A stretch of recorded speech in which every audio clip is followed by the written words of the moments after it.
ආයුබෝවන් දුවේ පුතේ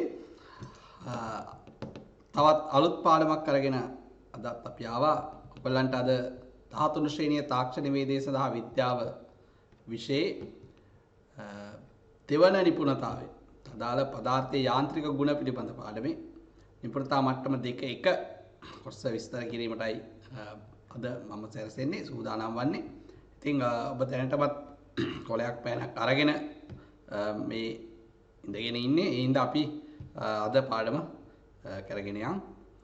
මේ නිපුණතා මට්ටම තමයි මෙතනදී අපි විස්තර කරන්න යන්නේ. ප්‍රත්‍යස්ථතාවය පිළිබඳ දැනුම භාවිත කරමින් අවශ්‍යතාවයට ගැළපෙන ද්‍රව්‍ය තෝරාගන්නේ කොහොමද කියන එක ප්‍රායෝගිකව ඔයගොල්ලෝ දිනදා දිවිතියේ වැඩ කටයුතු කරද්දී මේ පාඩම් වලින් ඉගෙන ගන්නා දේවල් ඔයගොල්ලෝ යොදා ගන්නා විදිය. ඉතින් මේ පාඩමත් ප්‍රායෝගිකව ඉතාම වැදගත් වෙන සහ ඔයගලන්ට ගොඩාක් ප්‍රායෝගික සංසිද්ධි විස්තර කරන්න පුළුවන් පාඩමක්. ද්‍රව්‍ය තෝරා ගැනීමේදී ඉතාම වැදගත් වෙනවා. මේ පාඩමේ ඉගෙනුම් ඵල විදිහට අපි සෙලින්ම ද්‍රව්‍යයක ප්‍රත්‍යස්ත ගුණ මොනවද කියන එක විස්තර කරනවා. ඒ වගේම තන්තුවක ආතතිය සමග විතතිය තන්තුවක් මත යොදන බලය සමග විතතිය විචලනය වීම පරීක්ෂා කරනවා. ආතන්න ප්‍රත්‍යාබල හා සම්පීඩන ප්‍රත්‍යාබල කියන්නේ මොනවද කියන එක අර්ථ දක්වනවා. ආතන්න වික්‍රියාව සහ සම්පීඩන වික්‍රියාව කියන්නේ පද මොනවද කියලා අර්ථ දැක්වීමක් කරනවා. ඒ වගේම ප්‍රත්‍යාබලය සහ වික්‍රියාව අතර ප්‍රස්ථාරයේ භාවිතයෙන් ද්‍රව්‍ය වර්ගීකරණය කරන්නේ. ඒ කියන්නේ තන්නේ ද්‍රව්‍ය සහ බංගුර ද්‍රව්‍ය විදියට විස්තර කරන හැසිරීම මොන වගේද කියන එක විස්තර කරනවා. සමානුපාතික සීමාව සඳහා හුක්ගේ නියමය ඉදිරිපත් කිරීම සහ තී ඇති තන්තුවකෝ දුන්න කබඩා වී ඇති ප්‍රත්‍යස්ත විභව ශක්තිය පිළිබඳ ගණනය කිරීම සහ ප්‍රමාණනය කිරීම. ඒ වගේම ප්‍රත්‍යාබල තත්ත්වයන් අතරදී වස්තුවක හැඩය වෙනස් වීම සහ පරිමාවි වෙනස් වීම ඇතිවන බව කොහොමද කියන එක විස්තර කරනවා. ඉතින් මේ පාඩම මුලින්ම අපි ප්‍රත්‍යස්තතාව නැත්නම් ප්‍රත්‍යස්ත ගුණ කියන්නේ මොනවද කියන එක මුලින්ම විස්තර කරලා බලමු. ඉතින් ආතර දුවේ පුතේ ප්‍රත්‍යස්තතාවයේ විදියට සලකන්නේ කිසියම් වස්තුවක් මත බලයක් යෙදුවහම ඒ වස්තුවේ හැඩය වෙනස් වෙනවා නම් සහ ඒ බලය ඉවත් කරාම ඒ වස්තුව නැවත මුල් හැඩයට පත් වෙනවා නම් අන්න අපි ඒ වස්තුවට කියනවා ප්‍රත්‍යස්ත වස්තුවක් නැත්නම් ඒ ගුණයට කියනවා ප්‍රත්‍යස්තතාවය කියලා. පැහැදිලි රබර් පටියක් අරගත් රබර් පටිය පොඩි බලයක් යොදලා අදින්න අතාරින්න නැවත ඒක මුල් හැඩයට එනවා. අන්න ප්‍රත්‍යස්ත ගුණ තියෙනවා රබර් පටියට. රබර් පටිය ප්‍රත්‍යස්ත ද්‍රව්‍යයක්. මෙන්න මේ ගුණයට තමයි ප්‍රත්‍යස්තතාවය කියලා කියන්නේ. බලයක් යෙදුව විට හැඩය වෙනස් වන සහ බලය ඉවත් කළ විට නැවත මුල් හැඩයට පත් වීමේ ගුණය.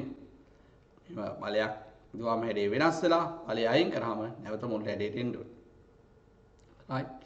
ඊට පස්සේ මේකෙදී මෙන්න මේ විතතිය කියන පදේ ඊටාම වැදගත් වෙනවා. අපි වස්තුවක් මත බලයක් යදුවා. අපි දුම් කම්බියක් නැත්නම් තන්තුවක් කරන් ඒකට බලයක් යදුවාම රබර් පටියක් කියලා හිතන්න. රබර් පටියක් ඇද්දාම දිග වැඩි වෙනවා. අනේ වැඩි වෙන දිග ප්‍රමාණයට අපි කියනවා විතතිය කියලා. වැදගත්ද? එතකොට දිග වෙනස් වෙන ප්‍රමාණය තමයි විතතිය විදියට හඳුන්වන්නේ. එතකොට මේ විදියට ගත්තොත් මුල් දිග L නෝට් සහ ඇද්දාට පස්සේ දිග L නම් විතතිය කියලා කියන්නේ මේ L ඍණ L නෝට් දිගේ සිදුවන වැඩිවීමට. ඊට පස්සේ වික්‍රියාව කියන පදයක්. වික්‍රියාව කියලා කියනවා මෙන්න මේ වගේ ප්‍රත්‍යස්ත වස්තුවක්. හැඩය වෙනස් වෙච්ච ප්‍රමාණය ඒකේ මුල් හැඩයට දරන අනුපාතය කොච්චරද කියන එක. උදාහරණයක් විදිහට ගත්තොත් තන්තුවකට බලයක් යොදලා තන්තුවේ දිග වැඩි කරා නම් වැඩි වෙච්ච දිග ප්‍රමාණය කියන්නේ විතතිය කියන්නේ. ඒ තන්තුවේ මුලින් ස්වභාවිකව පැවති දිගෙන් බෙදුවාම අනේනේ අගයට තමයි අපි වික්‍රියාව කියලා කියන්නේ. එහෙනම් විතතිය බෙදීම මුල් දිග තමයි වික්‍රියාව විදිහට හඳුන්වන්නේ. පැහැදිලිද එහෙනම්? වික්‍රියා ආකාර කීපයක් තියෙනවා. ආතන්න වික්‍රියාව කියලා එකක් තියෙනවා. right. සම්පීඩන වික්‍රියා කියලා එකක් තියෙනවා. හා විරූපණ වික්‍රියා කියලා තියෙනවා. අපි මුලින් බලමු ආතන්න වික්‍රියාව කියන්නේ මොකක්ද කියලා. ආතන්න වික්‍රියාව කියලා කියන්නේ ඇදීමක්. ආතන්නය කියන්නේ අදිනවා කියන එක. සාමාන්‍ය තේරුම. එතකොට ඇදීමක් නිසා දිගේ සිදුවන වැඩිවීම මුල් දිගට දරන අනුපාතය ආතන්න වික්‍රියාව විදිහට හඳුන්වන්න පුළුවන්. පැහැදිලිද? එතකොට ආතන්න වික්‍රියාව මුළු විතතිය බෙදීම මුල් දිග කියන එක. දිගේ වැඩිවීම බෙදීම මුල් දිග. ඒ වගේම වික්‍රියාව කියන්නේ ඒකක මාන නැති රාශියක්. කියන්නේ ඒකකයක් නැහැ. හේතුව දිගක් දිගෙන්මයි වෙදෙන්නේ. ඒකට ඒකකයක් නැති රාශියක් වික්‍රියාව කියලා කියන්නේ. සම්පීඩන වික්‍රියාව කියලා කියනවා දැන් රබර් පටියක් වගේ එකක් අදින්න පුළුවන්. වගේම තමයි අපිටම රොජර් ෆෝම් නැත්තම් අය සාමාන්‍යයෙන් ඉස්කෝලවල වල වයිට් බෝඩ් මකන්න කරනවනේ රොජර් ෆෝම් අර නැමෙන ෆෝම් જાති. අනේ ෆෝම් එකක් මත බලය යදුවොත් එහෙනම් මේක සම්පීඩනය වෙනවා. ඒ කියන්නේ දිග අඩු වෙනවා. අනේ දිග අඩු වෙන ප්‍රමාණය මොලෙන් තිබ්බ දිගට දාන අඩුපාතයට තමයි සම්පීඩන වික්‍රියාව කියලා කියන්නේ. ඒතකොට සම්පීඩන බල යටතේ වික්‍රියාවකට ලක් වෙන්නේ. එහෙනම් ආතන්‍ය බල නැත්නම් ඇදීමක් නිසා වික්‍රියාවකට ලක් කරන්න පුළුවන්. සම්පීඩනය කරලා වික්‍රියාවට ලක් කරන්න පුළුවන්. ඒතකොට සම්පීඩනය කරලා වික්‍රියාවට ලක් වීමේදී ඒ දිගේ සිදු අඩුවීම මුල් දිගට දරන අනුපාතයට අපි සම්පීඩන වික්‍රියාව කියලා කියනවා. මේ විදිහට දිගේ අඩුවීම මුල් දිගෙන් බෙදුවාම මේක අපි සම්පීඩන වික්‍රියාව. ඒතකොට සම්පීඩන වික්‍රියාව කියන එක ආතන්‍ය වික්‍රියාව කියන එක දන්නවා. විරූපණ වික්‍රියාව ගැන අපි මේකේ අන්තිමට මේ පාඩමේ අවසාන කොටසේදී විස්තර කරමු. එතකොට මේකත් ඒකක නැති රාශියක්. මොකද මේ දෙකම සමානයි, එක හා සමානයි. අඩුවීම සහ වැඩිවීම කියන එක විතරයි වෙනසකට එන්නේ. ඊට පස්සේ ප්‍රත්‍යාබලය කියන ප්‍රත්‍යාබලයක් කියලා කියන්නේ කිසියම් වස්තුවක් මත යොදන බලය ඒ වස්තුවේදු වර්ගඵලයේ බෙදුවාම හරස්කඩ වර්ගඵලය නැත්නම් ලම්බක වර්ගඵලයෙන් බෙදුවාම ඒකට කියනවා ප්‍රත්‍යාබලය කියලා. එහෙනම් ක්‍රියාකාරී උපෘෂ්ඨ වර්ගඵලයට දරන අනුපාතය. වස්තුවක හැඩය වෙනස් කිරීම සඳහා යෙදූ බලය ක්‍රියාකාරී උපෘෂ්ඨයේ වර්ගඵලයට දරන අනුපාතය තමයි ප්‍රත්‍යාබලය කියලා කියන්නේ. ඒතර ප්‍රත්‍යාබලය සමානයි බලයේ බෙදීම හරස්කඩ වර්ගඵලයේ විදිහට ලියන්න පුළුවන්. ප්‍රත්‍යාබලයේ ඒකකය ගත්තොත් බලයේ වයින් ඒකකයේ නිව්ටන්. එතන ප්‍රත්‍යාබලයේ ඒකකයට අපි ගියොත් බලය මයින්නවා නිව්ටන් වලින්. හරස්කඩ වර්ගඵලය මන වර්ග මීටර. එහෙනම් මේ ප්‍රත්‍යාබලයේ ඒකකය වෙන්නේ වර්ග මීටරයේ නිව්ටන් කියන එක. වර්ග මීටරයේ නිව්ටන් ඒකකය අපි මීට කලින් පාඩමකදී විස්තර කරලා තියෙනවා. ද්‍රාස්තිතිය පාඩමේදී පීඩනයේ වයින් ඒකකය වර්ග මීටරයට නිව්ටන්. නැත්නම් අපි ඔකට කියනවා පැස්කල් කියලා. එහෙනම් ප්‍රත්‍යාබලයේ ඒකකය පීඩනයේ ඒකක වලට සමානයි. ප්‍රත්‍යාබලය හැබැයි දැන් අපි මෙතන කතා කරන වස්තුව දැන් රබර් පටි වගේ ඇදෙන්නේ නැහැ. සාමාන්‍යයෙන් වාහනේ කම්බියක් ගත්තොත් ඒක මත වලයක් ඇදුවම මේක මේ මිලිමි ඇහැට පේන්නේ නැති ප්‍රමාණයක් තමයි දිග වැඩි වෙන්නේ. මිලිමීටර් ගණන් විතර ප්‍රමාණයක්. ඉතින් ඒ හින්දා මීටර් ගණන් ඇදෙන්නේ නැති හින්දා ගොඩක් වෙලාවට කාර්මික ශාස්ත්‍රයේදී මේ වර්ග මීටරයට නිව්ටන් කියනවා වෙනුවට වර්ග මිලිමීටරයට නිව්ටන් කියලා තමයි ලියන්නේ. ඒත් අපි දැනගන්න ඕනේ ගණන් හදද්දී අපි SI ඒකකයට දාගෙන ගණන් හදුවාම තමයි අපිට නැත්තම් උත්තර වර්ධින්න පුළුවන්. අපි හරියට අවධානයෙන් කරේ නැත්තම්. ඒ හින්දා මේ වර්ග මිලිමීටරයට නිව්ටන් විදියට දෙන ඒකකය වර්ග මීටරයට නිව්ටන් විදියට පරිවර්තනය කරගන්නේ කොහොමද කියලා පොඩ්ඩක් බලමු. මෙන්න මේ විදියට එතකොට වර්ග මිලිමීටරයට නිව්ටන් එකක් කියන්නේ නිව්ටන් එක බෙදීම වර්ග මිලිමීටර එකක් කියන එක. එතකොට වර්ග මිලිමීටරයක් කියන්නේ මිලිමීටරේ දෙපාරක් ගුණ කරලා එන්නේ. එතකොට මිලිමීටර එකක් කියන්නේ 10 ඍණ 3යි මීටර කියන එක. ඒ විදිහට ආදේශ කරන්න පුළුවන් අපිට. එතන මිලිමීටර එකක් වෙනුවට තමයි මේ 10 ඍණ 3යි මිලිමීටර කියන එක ආදේශ කරලා තියෙන්නේ. එහෙනම් ඒ වගේ දෙගුණයක් වෙනවා. ඉතින් මේ දෙක වැඩි කරාම 10 ඍණ 6ක් වෙනවා. 10 ඍණ 6 මෙතන ඉහළට එද්දි කියන්නේ මේක හරේ දිවිලා ලවයට එද්දි 10 ධන 6ක් වෙනවා. එහෙනම් 10 ධන 6යි වර්ග මීටරයට නිව්ටන් කියන එක තමයි වර්ග මිලිමීටරයට නිව්ටන් එකක් විදියට. එහෙනම් ඕනම වර්ග මිලිමීටරයට නිව්ටන් වලින් දෙන අගයක් 10 6කින් වැඩි කරාම දැන් ඔතන ලක්ෂ 10කින් වැඩි කරාම ඕගොල්ලන්ට ඒක වර්ග මීටරයට නිව්ටන් කියන එකකට පරිවර්තනය කරගන්න පුළුවන්. ඒකක පරිවර්තනය කරගෙන නැටි තාම වැදගත් වෙනවා. ඊළඟට බං ආතන්‍ය ප්‍රත්‍යාබලය කියන්නේ මොකක්ද කියන්නේ? ආතන්‍ය ප්‍රත්‍යාබලය කියන්නේ ආතන්‍ය වික්‍රියාවකට වාජනික ආකරණ වික්‍රියාවක් කියන්නේ මේකේ දිග වැඩි වෙන පරිදි බලය යොදා ඇති බල යෙදීමෙන් ඇති කර ගන්නා වික්‍රියාවක්. අන්නේ ආතන්‍ය වික්‍රියාවකට වාජනි විලා ඇති වෙන ද්‍රව්‍යයක ඒකක හරස්කඩ වර්ගඵලයක් මත අභිලම්බව ක්‍රියා කරන බලයට ලම්බකව ක්‍රියා කරන බලයට අපි කියනවා ආතන්‍ය ප්‍රත්‍යාබලය කියලා.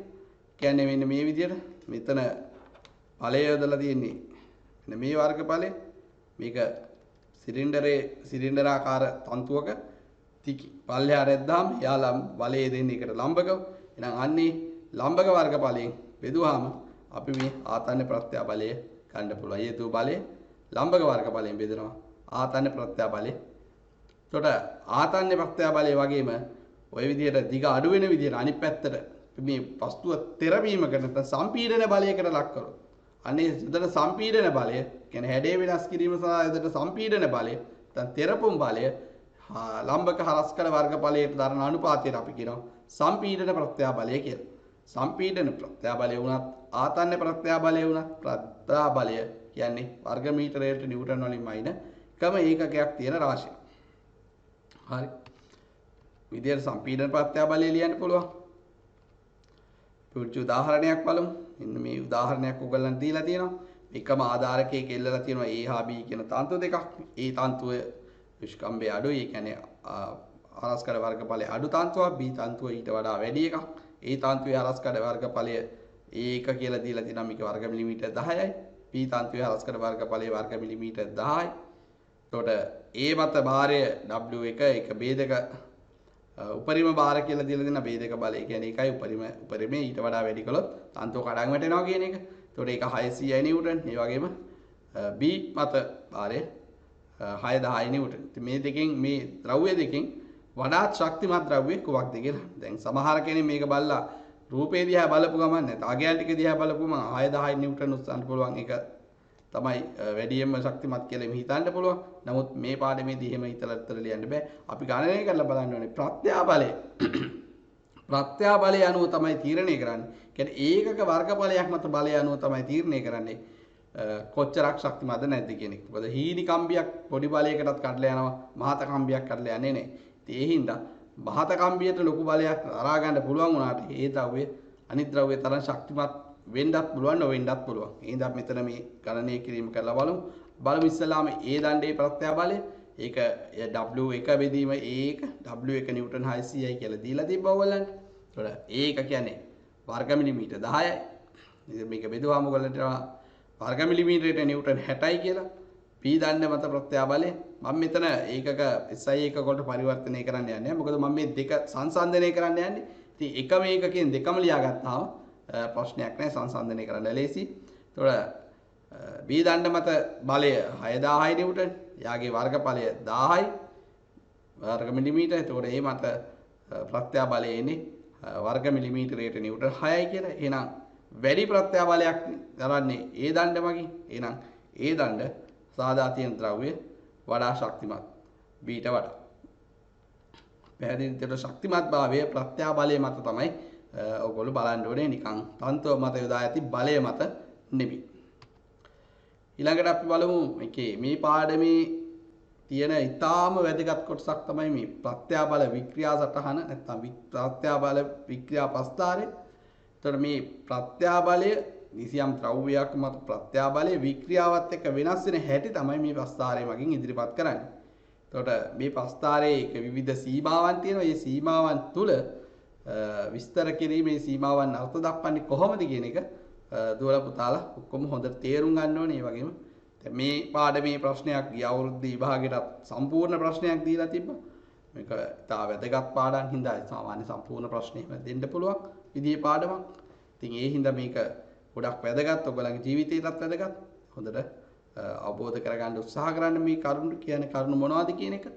මේ ප්‍රත්‍යාබල වික්‍රියා සටහන ගත්තොත් මේකේ x අක්ෂයෙන් වික්‍රියාවද y අක්ෂයෙන් ප්‍රත්‍යාබලයේද ලකුණු කරනවා.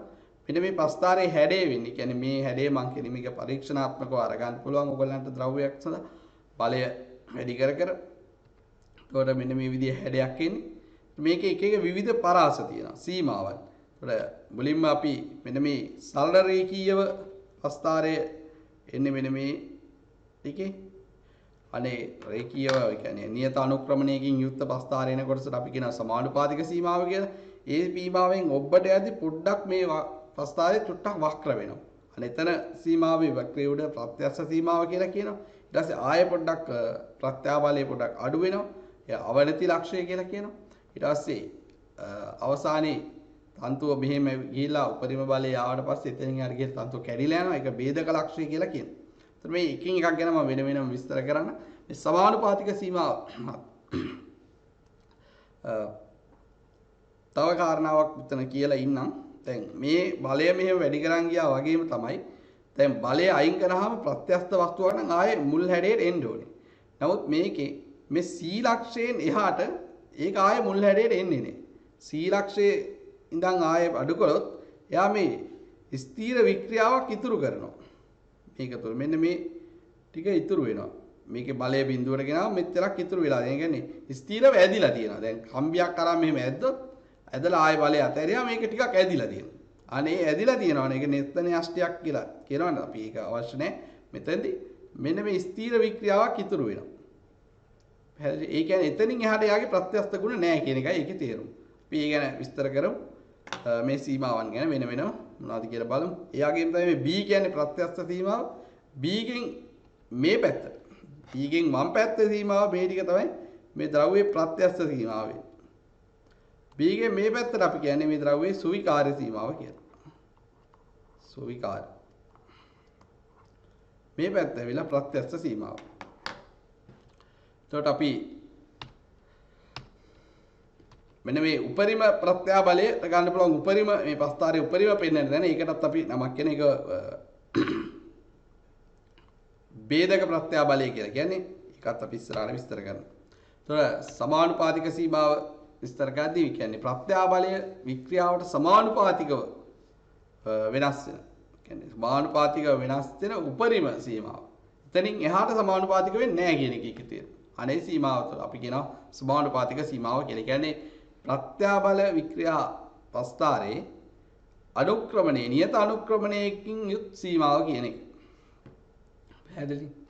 එතකොට ප්‍රත්‍යස්ත සීමාව කියලා කියන්නේ ද්‍රව්‍ය මත බලයක් යොදන විට ඒ ද්‍රව්‍යයේ හැඩය වෙනස් වෙන, ටික වැඩි වෙන, ඵලය ඉවත් කරාම නැවත මුල් හැඩයට එන උපරිම සීමාව තමයි ප්‍රත්‍යස්ත සීමාව කියන්නේ. ඒ කියන්නේ ප්‍රත්‍යස්ත සීමාවෙන් ඔබට අපි බලය පොඩ්ඩක් වැඩි කළොත් ඒක මුල් අගයට වෙන්නේ නැහැ.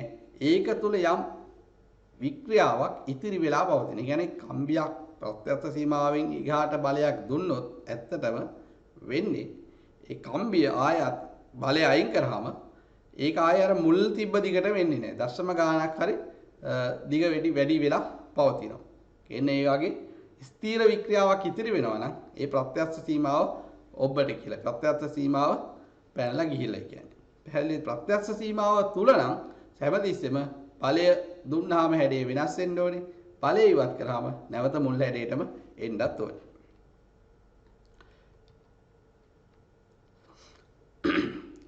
right. ඊට පස්සේ අර වගේ ස්ථීර වික්‍රියාවක් නැත්නම් ස්ථීර විරූපණයක් ඇති වෙනවා නම් අපි ඒක කියන්නේ සුවිකාරයයි කියලා. ඒතකොට එතනදී වෙන්නේ ඇත්තටම මේ ප්‍රත්‍යස්ත සීමාව ඉක්මවල බලයක් දුන්නොත් මේ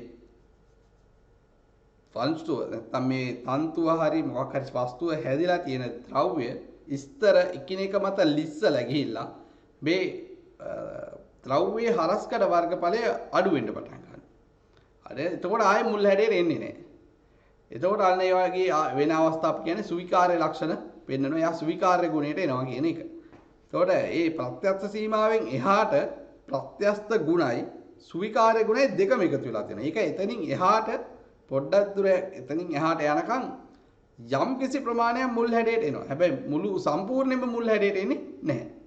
පැහැදිලිද? උදාහරණයකට දැන් දිග මීටරයක් වන එක කම්බියක් අරන් ඇද්දොත් අපි තමු ප්‍රත්‍යස්ත සීමාව තුළ යා මිලිමීටර් 5ක් ඇදුනා නම් ප්‍රත්‍යස්ත සීමාවෙන් පොඩක් එහාට ගියාම හැදෙන මිලිමීටර් 6ක් හැදුනා නම් ආයේ ඒ බලය ඉවත් කරාම මිලිමීටරයක විතර ප්‍රමාණයක් වැඩි වෙලා ඉතුරු වෙනවා. අර මිලිමීටර් 6ම ආයේ එන්නේ නැහැ මුල් ළඟට. ඒක තමයි සාමාන්‍ය මෙතන මේ ස්ථීර වික්‍රියාවක් ඉතිරි වෙනවා කියන එකේ තේරුම. පැහැදිලිද? එතකොට සුවිකාර්ය ගුණයි ප්‍රත්‍යස්ත ගුණයි දෙකම ප්‍රත්‍යස්ත සීමාවෙන් එහාට ගියොත් තියෙනවා. ප්‍රත්‍යස්ත සීමාව ගැන අපි ඉගෙන ගත්තේ. ඊළඟට අපිට තියෙන මේ අවනති ලක්ෂය. දැන් අර විදියට කියපු ප්‍රත්‍යස්ත ගුණයි සුවිකාර්ය ගුණයි මිශ්‍ර වෙලා තියෙන එකෙත් ප්‍රත්‍යස්ත ගුණ සම්පූර්ණයෙන්ම අයින් වෙලා සුවිකාර්ය ගුණ පමණක් ඉතිරි කරනවා. අනේ ඒ සීමාවේ ලක්ෂය තමයි අවනති ලක්ෂය කියලා කියන්නේ. ඒකට ප්‍රත්‍යස්ත ගුණ අවනති ලක්ෂයෙන් එහාට ප්‍රත්‍යස්ත ගුණ පොඩ කියන පවනති ලක්ෂයෙන් එහාට බලයක් ලබා දුන්නා. අවනති ලක්ෂයෙන් එහාට යන විදිහට තත්ත්ව මත බලයක් දුන්නොත් ඒක ආයේ පොඩ්ඩක්වත් මුල් හැඩයට එන්නේ නැහැ. එතනින් එහාට යා සුවිකාර්යයි. එතනින් එහාට වෙන්නේ තරල අංශුවේ තියෙන කියන්නේ මේ වස්තුවේ තියෙන ද්‍රව්‍ය ස්තර එකිනෙක මත ලිස්සලා ගිහිල්ලා මේකේ හරස්කඩ වර්ගඵලය ටික ටික අඩු වෙනවා. අපි ඔකට කියන්නේ නෙකින් කියලා. මම ඉස්සරහට විස්තර කරන්න. එතකොට මේ අඩු වෙලා තරල ඉස්සලා මේ අංශු විස්තර ඉස්සලා ගිහිලා තන්තුව එන්නේ හීන් වෙලා අවසානයේ යම් ලක්ෂයේදී කඩලා යනවා. අර බේදක ලක්ෂයට එනවා. එතකොට සාමාන්‍යයෙන් ඉංජිනේරින් කියන්නේ ඉංජිනේරු විද්‍යාව විස්තර කිරීමේදී අපි අවනති ලක්ෂය කියලා මෙන්න මේ හැඳින්වීමත් ඔයගොල්ලෝ මතක තියාගන්න. මේ යොදා ඇති ප්‍රත්‍යාබල ඉවත් කළ විට ස්ථීර විරූපණය ස්ථීර වික්‍රියාව කියන එක 100.2ක් පමණ වෙන සීමා 100.2ක් ඉතුරු වෙනවා නම් ඉතුරු වෙන ඒ සීමාවට තමයි අපි අවනති ලක්ෂය කියලා කියන්නේ. මොකද ඒක ගණනය කිරීම වලට ගන්න අවශ්‍ය භාවිතා කිරීමක් නැත්නම් අර්ථ දැක්වීමක් විදිහට තමයි ඉලා තියෙන්නේ. එතකොට අවනති ලක්ෂයෙන් එහාට තියෙන්නේ සුවිකාර්ය ගුණ විතරයි. සුවිකාර්ය ගුණ කියන්නේ හරියට මැටි කියන්නේ සුවිකාර්ය ද්‍රව්‍ය. දැන් මැටි ගුලියකට බලයක් දුන්නොත් ඒක මැටි ගුලිය මෙහෙම අපි අත උඩ තියලා මෙහෙම බලයක් දුන්නත් එහෙම මැටි ගුලිය ඔන්න රොටියක් වගේ බෙරෙන. ඒක ආයේ අපි බලය ගත්තාට පස්සේ මුල් හැඩයට එන්නේ නැහැ. ඒ දෙන බලය දෙන පැත්තට මැටි ගුලිය ඒ විදිහට හැඩ වෙනවා. ආන් ඒවා තමයි සුවිකාර්ය ගුණ කියලා කියන්නේ.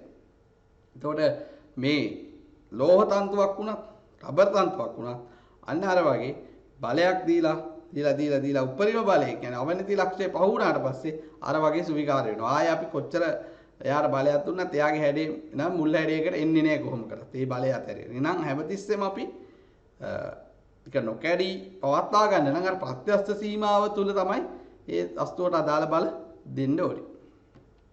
දැන් ඔය කේබල් වලින් එක කේබල් වලින් ද්‍රව්‍ය උස්සනවනේ ඔය ක්‍රේන් වල ඒ කේබල් එකක තියෙනවා ඒ වගේ ප්‍රත්‍යස්ත සීමාව. මොකද්ද අවනති ලක්ෂය මොකද්ද කියන්නේ. ඒක තමයි මේ කේබල් එකේ උස්සන්න පුළුවන් උපරිම භාරය මෙච්චරයි කියන සටහන් කරන්නේ. ඒතකොට ඒ සීමාව දුන්නේ ගමන් ඔන්න ඔය ලක්ෂය පැනලා යනවා. අවනති ලක්ෂය පැනලා ඒක තත්ත්ව කඩලා යනවා සුවිකාර්ය සීමාවට එළඹිලා. එතකොට සුවිකාර්ය ගුණ කියන එක අනේ ඒතකොට ස්ථීර වික්‍රියාවක් ඇති වෙනවා නම් අණු ස්තර එකිනෙක මත ලිස්සා යාමක් සිදු වෙනවා. අන්න සුවිකාර්ය ගුණ කියලා කියන්නේ. එතකොට සුවිකාර්ය ගුණ ප්‍රයෝජනවත් නම් මම මේ ඉස්සලා කිව්ව එක මේ තියෙන්නේ ඔය රූප සටහනේ ඔයගලන්ට පේනවා අපි බලය එන්න යොදන බලය දෙපැත්තට වැඩි කරාම අනේ මේ වස්තුව මැදින් හරස්කඩ වර්ගඵලය අඩු වෙන්න පටන් ගන්නවා. හරස්කඩ වර්ගඵලය අඩු වෙලා ඕක ටික තවත් බලය දුන්නොත් එහම අඩු වෙලා අණු විස්තරයක මත ලෙස්සලා ගිහිල්ලා අන කඩලා හීන් වෙලාම කඩලා යනවා ඊට පස්සේ. කොඩි කම්පි කෑල්ලක් අරන් ඕක නම් කරලා බලන්න පුළුවන්. ભેදක ලක්ෂය කියලා කියන වස්තුවක් ද්‍රව්‍ය කොටසක් මත බලයක් යොදා හැඩය වෙනස් කරන විට එය කැඩී යාමට භාජනය වන ලක්ෂයට. කියන්නේ අර වගේ අණු විස්තර ලිස්සලා ගිහලා යම් තැනකදී කඩලා යනවා. අන්තු. ඒ කඩලා යන තැනදී අපි කියන්නේ ભેදක ලක්ෂය කියලා. එතනින් එහාට තන්ත්‍රය වෙන මොකුත් නැහැ. ඊට පස්සේ ආයේ ඒක කඩලා ගිහලා ඉවරයි. පැහැදිලි? එතකොට ભેදක ප්‍රත්‍යාබලය කියලා කියනවා ආන් එහෙම කැඩී යන්න නැත්තම් අවශ්‍ය උපරිම බලය දුන්නාට පස්සේ කියන්නේ මං කියවනේ දැන් අණු විස්තර ලිස්සලා ගිහලා හරස්කඩ අඩු වෙලා කැඩෙන්න කලින් තියෙන අවම හරස්කඩ.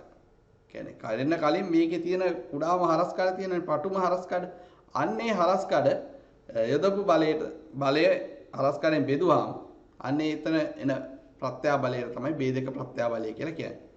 පැහැදිලිද? නම් කැඩී යාමට අනුරූපව පටුම හරස්කඩේ ඒකීය වර්ගඵලයක් මත ක්‍රියා කරන බලයට ભેදක ප්‍රත්‍යාබලය කියලා කියන එක. ભેදක ප්‍රත්‍යාබලය තමයි මේ ප්‍රත්‍යස්ත වස්තුවකට නැත්නම් මේ වස්තුවකට ලබා ගන්න පුළුවන් උපරිම බලය වෙන්නේ.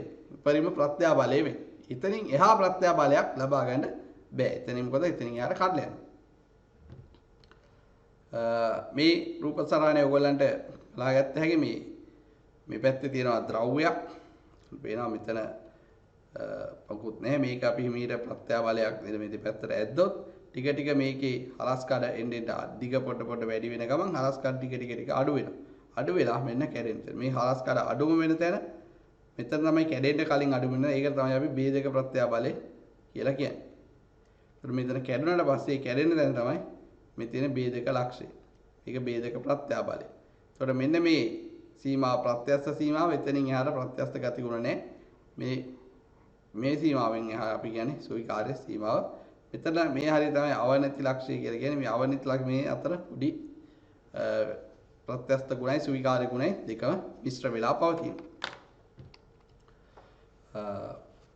මෙන්න මේ පාඩම සම්බන්ධව තියෙන ඊටාම වැදගත්ම නියමය තමයි හුක්ගේ නියමය කියලා කියන්නේ.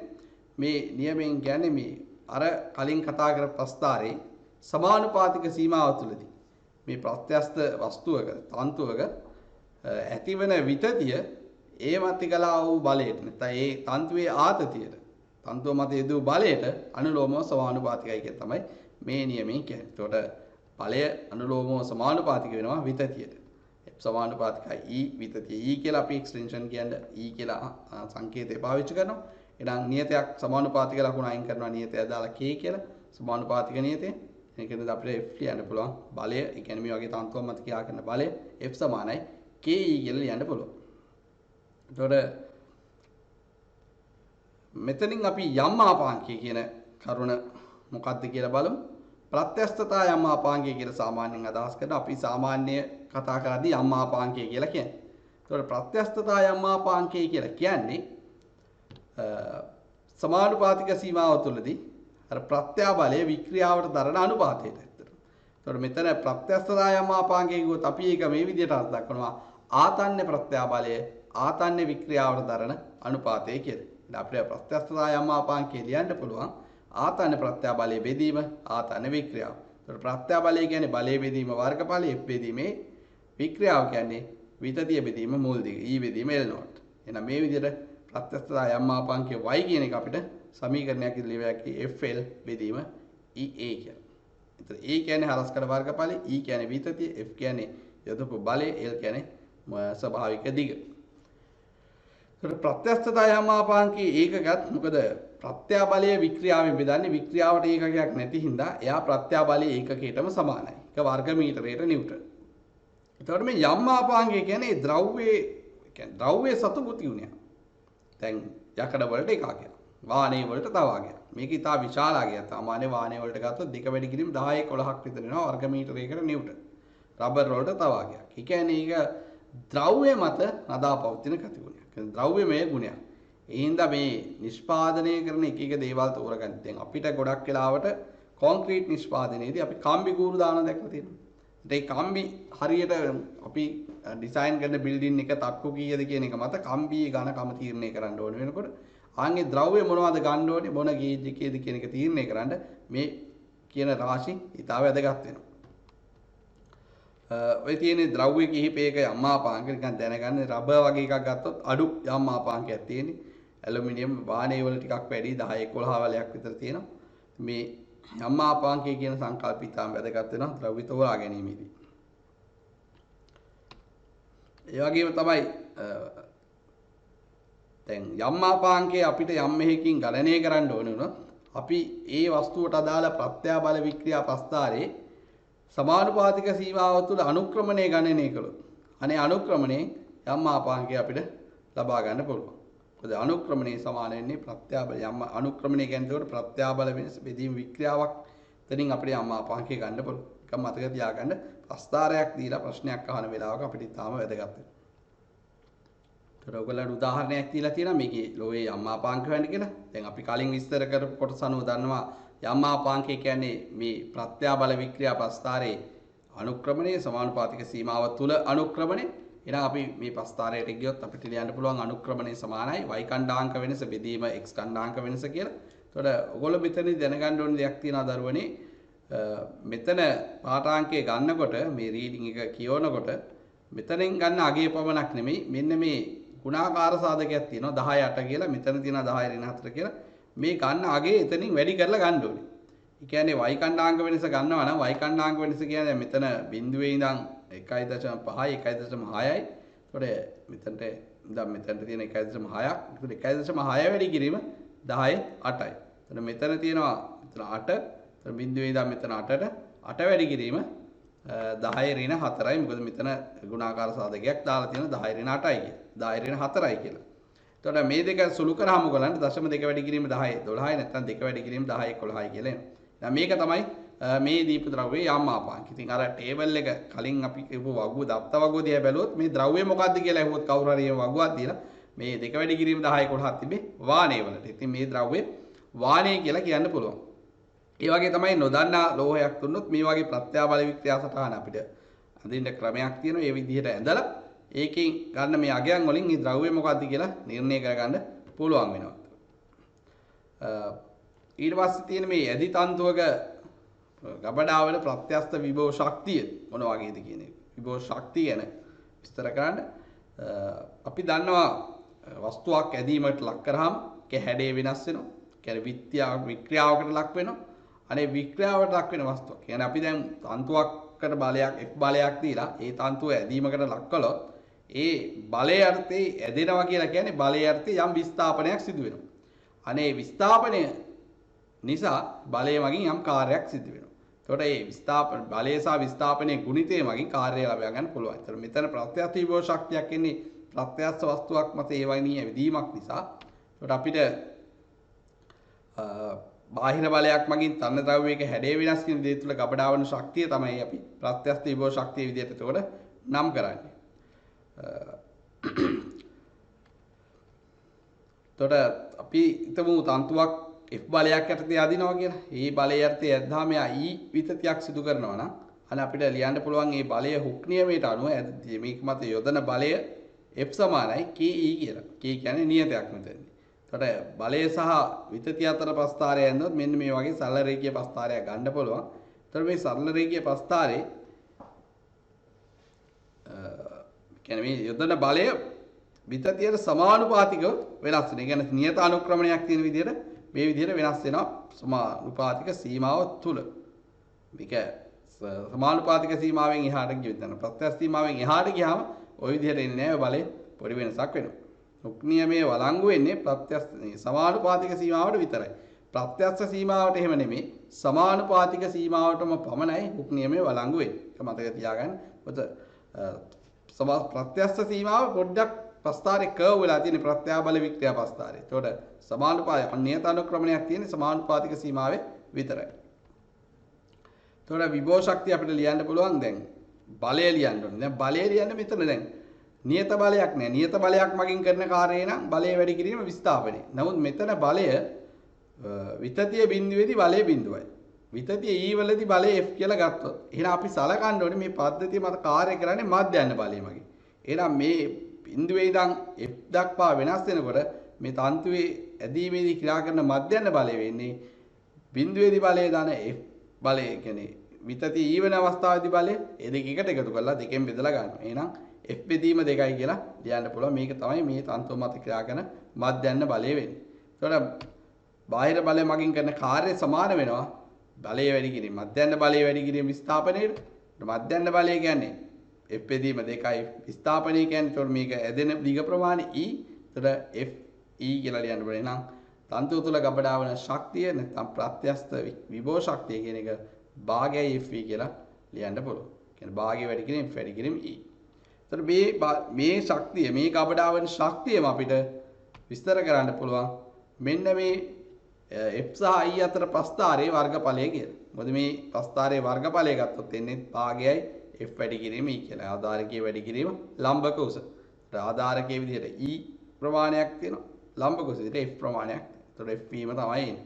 එහෙනම් ඒක මේ F සහ E අතර මේක පටල ගන්න එපා දැන්. ප්‍රත්‍යාබලය සහ වික්‍රියා අතර ප්‍රස්ථාරය නෙමෙයි. බලය සහ විතතිය අතර ප්‍රස්ථාරයේ වර්ගඵලය මගින් තමයි ප්‍රත්‍යස්ත විභව ශක්තිය දෙන්නේ. ඒ අදාළ තන්තුව තුල ගබඩා වූ. එතකොට ප්‍රත්‍යස්ත විභව ශක්තිය අපිට ලියන්න පුළුවන් භාගයයි F කියලා. ඒ වගේම යම් ආපාංකය අපිට ලියන්න පුළුවන් FA බෙදීම EL කියලා. කියන්නේ ප්‍රත්‍යාබලයේ බෙදීම වික්‍රියාව කියලා. එතකොට එතනින් අපිට බලය ලියා ගන්න බලය යුක්ත කරගත්තොත් යම් ආපාංකය ආශ්‍රයෙන් වස්තුව මත ක්‍රියා කරපු බලය ලියන්න පුළුවන්. YEA බෙදීම L යම් ආපාංකයේ විතතිය වැඩි කිරීම වර්ගඵලයේ අරස්කඩ වර්ගඵලයේ බෙදීම දිග කියලා.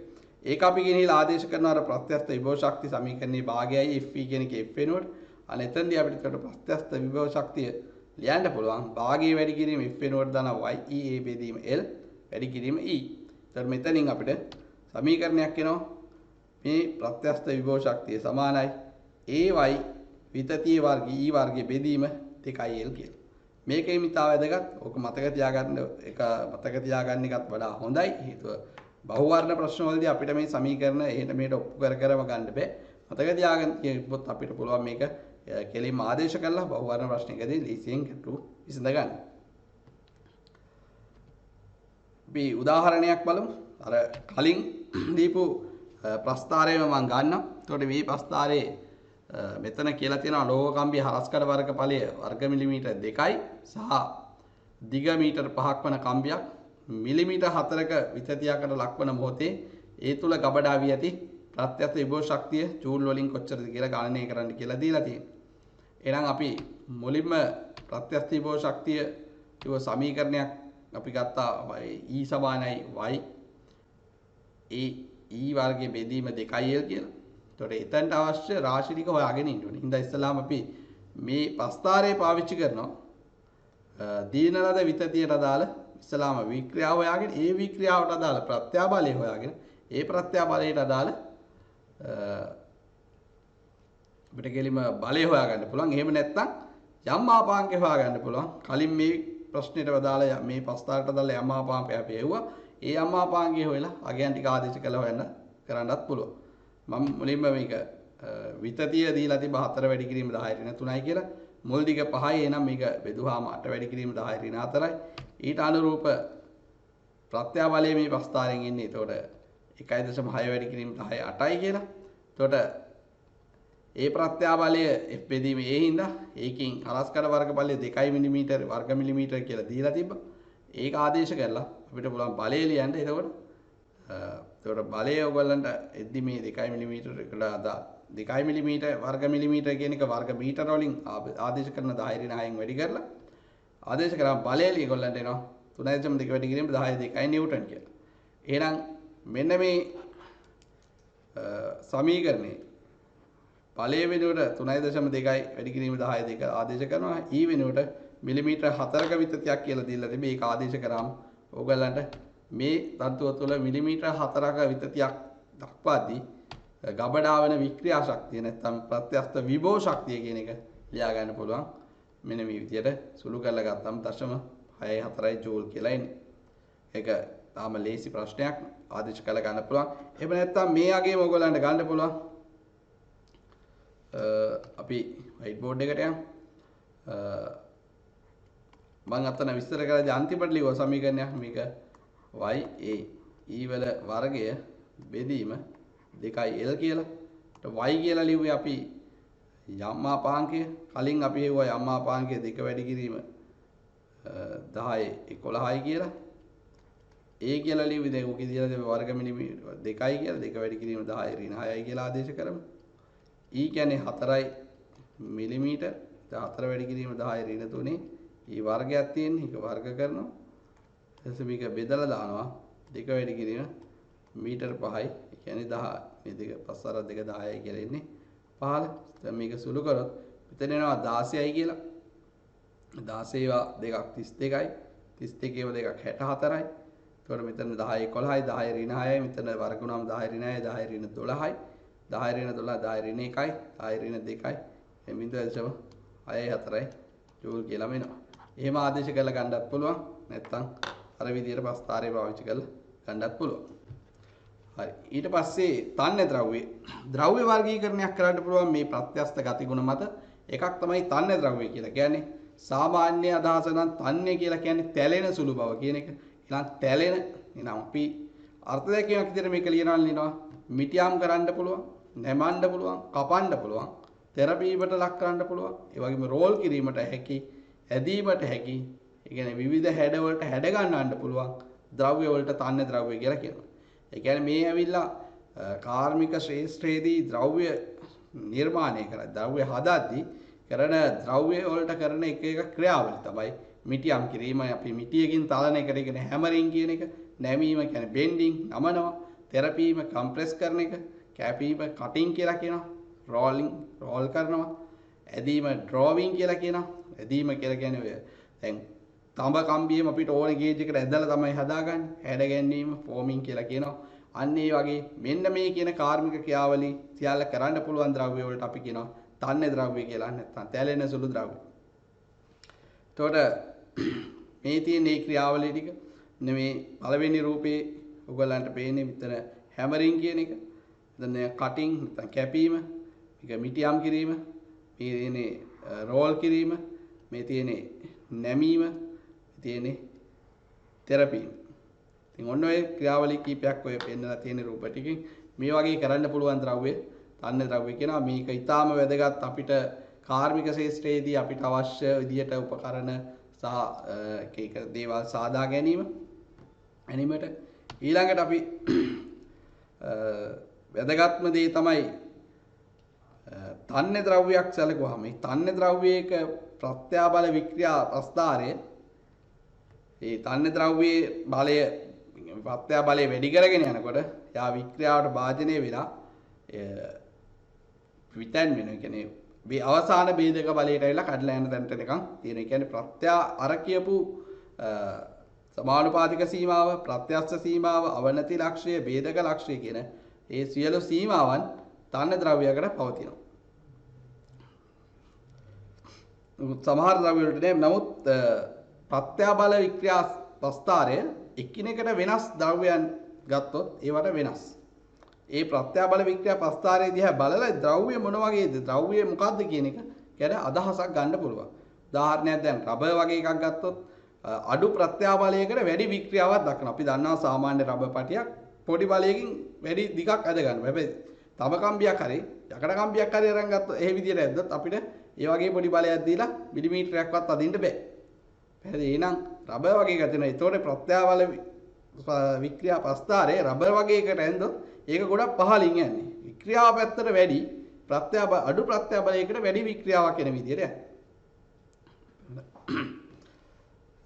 ඊට පස්සේ අපි මේ උදාහරණ කීපයක් ගත්තොත් ඒ ඕන තරම් උදාහරණ තියෙනවා. මෙතන කිප් දෙක තුනක් දීලා තියෙන්නේ රබර්, ඊයම්, තඹ, යකඩ කියන ද්‍රව්‍ය ගත්තාම ගොඩක් තන්නේ තලන්න නමන්න යකඩ කියන එක ගොඩක්ම අපි දන්නවා ගොඩක් ද්‍රව්‍ය පුටු අනම් මනම් හැම එකම හදලා දෙන්නේ යකඩ වලින්. ඒතකොට මේ රත්තරන් කියන එකත් එහෙමයි. රත්තරන් චේන් ඒවා හදන්න පුළුවන්. ඒවා තියෙන ප්‍රත්‍යස්ත ගුණයින්ද ඕන විදියට ඕන හැඩයට නමලා ඕන විදිහේ ඒවා හදා ගන්න පුළුවන්. ඒවා තියෙන තන්නේ ගති ගුණ හින්දා. නමුත් දැන් යකඩ වුණත් තන්නේ නොවන අවස්ථාවක් තියෙන්න පුළුවන්. මොකද මේක උෂ්ණත්වය මත යම් රදා පැවතීමක් තියෙනවා. මම ඒක තව පොඩ්ඩකින් විස්තර කරන්නම්. ඊළඟට බලමු බංගුර ද්‍රව්‍ය. බංගුර ද්‍රව්‍යයක් කියලා කියන්නේ බිඳෙන සුළු ද්‍රව්‍ය. ඒ කියන්නේ ප්‍රත්‍යාවලය කියන්නේ වස්තුව මත බාහිර බලය වැඩි කරගෙන යනකොට එකපාරම ප්‍රත්‍යස්ත සමානුපාතික සීමාව ඉවර වෙලා ප්‍රත්‍යස්ත සීමාවට එළඹෙනකොටම වාගේ කියන්නේ ප්‍රත්‍යස්ත සීමාවෙන් ඔබට යන්න කලින් කඩලා යනවා. බිඳිලා යනවා නම් අන්න ඒ වගේ ද්‍රව්‍ය වලට කියනවා බංගුර ද්‍රව්‍ය කියලා. ඒ කියන්නේ බංගුර ද්‍රව්‍යයක් සුවිකාර්ය ගුණ පෙන්වන්නේ නැහැ කොයි වෙලේකවත්. එයා ප්‍රත්‍යස්ත ගුණ යම් ප්‍රමාණයක් පෙන්නනවා. ඒතනින් එහාට කඩලා යනවා. හොඳම උදාහරණය තමයි වීදුරු. වීදුරු කියන්නේ බංගුරයි. වීදුරුවක් අපි මෙහෙම නැමුවොත් ඒක නැවෙන්නේ. යකඩ කම්බියක් කරන් මෙහෙම නැමුවොත් අපිට නමන්න පුළුවන්. මොකද ඒ ආවේ වීදුරු කම්බියක් කරන් වීදුරු රොඩ් දණ්ඩක් කරන් නැමුවොත් ඒක ගාලා කඩලා යනවා. අනේ ඒ ගති ගුණේ බිඳෙන සුළු බවට තමයි බංගුර ද්‍රව්‍ය කියලා කියන්නේ. බංගුර ද්‍රව්‍යයක සුවිකාර්ය ගුණ පවතින්නේ නැහැ. ඒතර බංගුර ද්‍රව්‍යයකට ප්‍රත්‍යස්ත වික්‍රියා සටහන තව වික්‍රියා ප්‍රස්ථාරය ඇඳොත් මෙන්න මේ වගේ මේකේ මේ සීමාවෙන් එහාට මේ සමහර ද්‍රව්‍ය වල මෙතනින් එහාට චුට්ටක් ඔය වගේ තියෙන්නත් පුළුවන්. කියන්නේ දැන් කොන්ක්‍රීට් කියන්නේ බංගුර ද්‍රව්‍යයක්. ඉතින් කොන්ක්‍රීට් එතකොට පිත්තල ලෝකඩ අධික කාබන් මිශ්‍ර වාණි යෝ හැම එකම ගත්තොත් බංගුර ද්‍රව්‍ය වෙන්නේ. ඒ වෑදී මේ හරියටම මෙතන ප්‍රත්‍යස්ත සමානුපාතික සීමාව නෙමෙයි මේ පොඩි වක්‍රතාවයක් තියෙන්න පුළුවන් කැඩෙන්න කලින්. හැබැයි සුවිකාර්ය ගුණ පෙන්වන්නේ නැහැ. කොහොමත් අවනති ලක්ෂයට එන්නේ නැහැ. ඊට කලින් කඩලා යනවා. ඒ අණු ඉස්සර හැදිලා තියෙන විදිය අනුව තමයි මේ ද්‍රව්‍ය ගුණ විස්තර වෙන්නේ. ඒතකොට මේ බංගුරතාවය ඒකත් උෂ්ණත්වයේ මත නදාපවතින. කියන්නේ දැන් වීදුරු උනත් ප්‍රත්‍යස්ත ගුණ පෙන්නනවා. වීදුරු අපි දන්නා සාමාන්‍ය උෂ්ණත්වයට වැඩි කරලා වීදුරු දිය කරන්න පුළුවන්. ඒ දිය කරාට පස්සේ අපිට ඕන විදිහට ඕන පැත්තට නමලා හදා ගන්න පුළුවන්. කියන්නේ සමහර වීදුරු. අනේ ඒ වගේ තත්ත්වයට ආවම මේක බංගුර තත්ත්වයට එනවා කියලා බංගුර ද්‍රව්‍ය තන්නේ තත්ත්වයට එනවා කියලා කියන්න පුළුවන්. ඒකයි මම ඒක උෂ්ණත්වයේ මත නදාපවතිනවා කියලා කිව්වේ.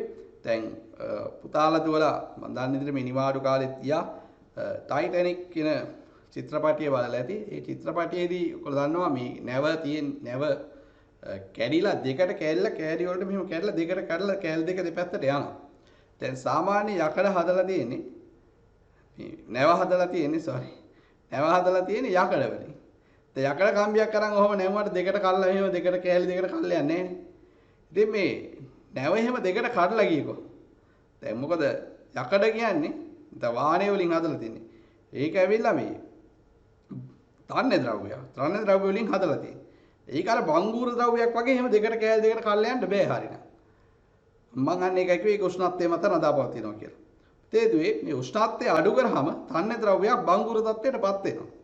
දැන් ටයිටැනික් නැව යන්නේ මේ අයිස් කන්දක හැප්පිලානේ වැඩේ වෙන්නේ. ඒකට අයිස් කන්ද කියන්නේ සෙල්සියස් බිඳුවේ උෂ්ණත්වය කියලා හිතමු බිඳුවේ තියෙන. ඒකට සාමාන්‍ය යකඩ සෙල්සියස් 10ක් 12ක විතර උෂ්ණත්වයට අඩු වෙනකොට යකඩයක් තන්නේ ද්‍රව්‍යයක් වුණාට ඒක බංගුර තත්ත්වයටපත් වෙනවා. අනේ බංගුර තත්ත්වයටපත් වුණාට පස්සේ ඒක අර වීදුරු වගේ කඩලා යන්න පුළුවන්. ඒ විදිහට තමයි ටයිටැනික් නැව පව විදිහට කඩලා යන්න හේතුව. නිකන් සරල පැහැදිලි කිරීමක් කළේ. එතකොට ප්‍රත්‍යස්ත බව හා සුවිකාර්ය බව විස්තර කරන්න කිව්වොත් එහෙනම්. එතකොට ප්‍රත්‍යස්ත බව අපි කලින් මුලින්ම විස්තර කරා. ඵලයක් යදුවාම හැඩය වෙනස් වෙන. ඵලය ඉවත් කරාම නැවත මුල් හැඩයට එනවා. අන්න ඒක ප්‍රත්‍යස්ත බව නැත්නම් ඒ එන ගුණයට කියනවා ප්‍රත්‍යස්ත ගුණය කියලා. සුවිකාර්ය ගුණය කියලා කියන්නේ වස්තුවකට බලයක් යෙදුවාම ස්වභාවික හැඩය වෙනස් වෙලා බාහිර බලය ඉවත් කරාම ඒකයි මුල් හැඩයට එන්නේ නැත්නම් එයා වෙනස් වෙච්ච හැඩයේම දිගටම පවතිනවා නම් ඒකට කියනවා අපි සුවිකාර්ය ගුණය නැත්නම් සුවිකාර්ය බව කියලා. දැන් මැටි ගුලියක් නැත්නම් පිටි ගුලියක් පිටි වලින් කෑම જાති හදනකොට ඕන පැත්තට බරලා හදාගන්න. ඒකේ තියෙන සුවිකාර්ය බව හින්දා. ඒකට සුවිකාර්ය බව අපිට ප්‍රයෝජනවත් වෙන ද්‍රව්‍ය වල තියෙන අපිට ඕන විදිහට කීක දේවල් හදා ගන්න. දැන් මැටි, සිමෙන්ති, බදාම සුවිකාර්ය. සිමෙන්ති බදාම සුවිකාර්යයෙන් හින්දා තමයි අපිට සිමෙන්ති බදාමේ අපිට ඕන පැත්තට තාලා හැඩ කරලා කීයක් හදා ගන්න පුළුවන් වෙලා තියෙනවා. ඒක පාවිච්චි කරලා. ඒකට මේ තියෙන එහෙම එකක් දැන් යකඩ වුණත් සුවිකාර්යයි ගුණ පෙන්නනවා. මේක දැන් ඔය පේපර් ක්ලිප් එකක් මේ පැත්තේ රූපේ වාට පේනවා ඇති. මෙතන නේ පේපර් ක්ලිප්. ඒක ඕන පැත්තට අපිට නමන්න පුළුවන් ওই විදිහට. ඒ නමලා ওই විදිහේ තියාගන්න පුළුවන් වෙන්නේ ඒකේ තියෙන සුවිකාර්ය බව හින්දා. දැන් මේ තියෙන රබර් පටියක්. ඒක ඇදලා ඒ ඇදපු විදිහටම තියාගන්න බෑ. ඒක ඇදලා අතහැරපු ගමන් බලය අයින් කරපු ගමන් අනේ ආයෙ මුල් හැඩයට මෙනවා. අන්න ඒකේ ප්‍රත්‍යස්ත ගුණය. එතකොට මේ එක්කිනෙකට වෙනස් ද්‍රව්‍ය සඳහා මේ ප්‍රත්‍යාබල වික්‍රියා ප්‍රස්ථාරය ගත්තොත් දැන් සුවිකාර්ය ද්‍රව්‍යයක සාමාන්‍ය ප්‍රත්‍යාබල වික්‍රියා ප්‍රස්ථාරය මේ වගේ ගොඩක් පහළින් යන්නේ. කියන්නේ අඩු ප්‍රත්‍යාබලයකට වැඩි වික්‍රියාවක් පෙන්වන විදියට. තන්නේ ද්‍රව්‍ය වලට විතරයි මේ සම්පූර්ණ ප්‍රස්ථාරය වෙන්නේ. බංගුර ද්‍රව්‍යයකට ප්‍රත්‍යස්ස සීමාවෙන් එහාට ප්‍රස්ථාරය නැහැ. දැන් මේකේ මේ උඩ බංගුර ද්‍රව්‍ය වල ප්‍රස්ථාරය හැමතිස්සෙම උඩින් තියෙන්න ඕනි කියලා එහෙම කතාවක් නැහැ. බංගුර ද්‍රව්‍යයක් ශක්තිමත් භාවයේ ගොඩ අඩු බංගුර ද්‍රව්‍ය නම් මෙන්න මේ වගේ මේ පැත්තෙන් එන්නත් පුළුවන්. තන්නේ ද්‍රව්‍යයක් ඊට වඩා උඩ යන්නත් ඒක ඒ ද්‍රව්‍යයේ ශක්තිමත් භාවය මත තීරණය වෙන්නේ. ඒක අපි පසුවට විස්තර කරමු. එතකොට මතක තියාගන්න දැන් කොන්ක්‍රීටුත් බංගුරයි. කොන්ක්‍රීට් අපි දන්නවා කොන්ක්‍රීට් සාමාන්‍යයෙන් පුපුරන. දැන් අපිට බංගුරතාවය අඩු කරගන්න පුළුවන්. බංගුරතාවය අඩු කළේ ද්‍රව්‍ය ප්‍රත්‍යස්ත ගුණය වැඩි කරගන්න පුළුවන්. ඒ තුලට ප්‍රත්‍යස්ත ද්‍රව්‍යයක් නැත්නම් තන්නේ ද්‍රව්‍යයක් ඇතුල් කරලා. ඒ හින්දා තමයි කොන්ක්‍රීට් මේ හදද්දි ඒකට වාලේ කූරු යකඩ කූරු දානවනේ ඇතුලට. දාලා දැල් බැඳලා එහෙමනේ කොන්ක්‍රීට් ඔය බීම් හදන්නේ. තලාද කියලා කියන්නේ. එතකොට ආන්ගේ ප්‍රත්‍යස්ත ගුණ වැඩි කරගන්න පුළුවන්. එතකොට ආන් ඒ වගේ හදන කොන්ක්‍රීට් ලේසියෙන් කැඩෙන්නේ. ප්‍රත්‍යස්ත ගුණයක් තියෙනවා අපි. අවසානයේ විස්තර කිරීමක් කරනවා.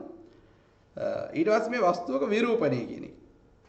දැන් ආතන්න ප්‍රත්‍යාබල කතා කළා. සම්පීඩන ප්‍රත්‍යාබල කතා කරා. සම්පීඩන වික්‍රියා කතා කළා.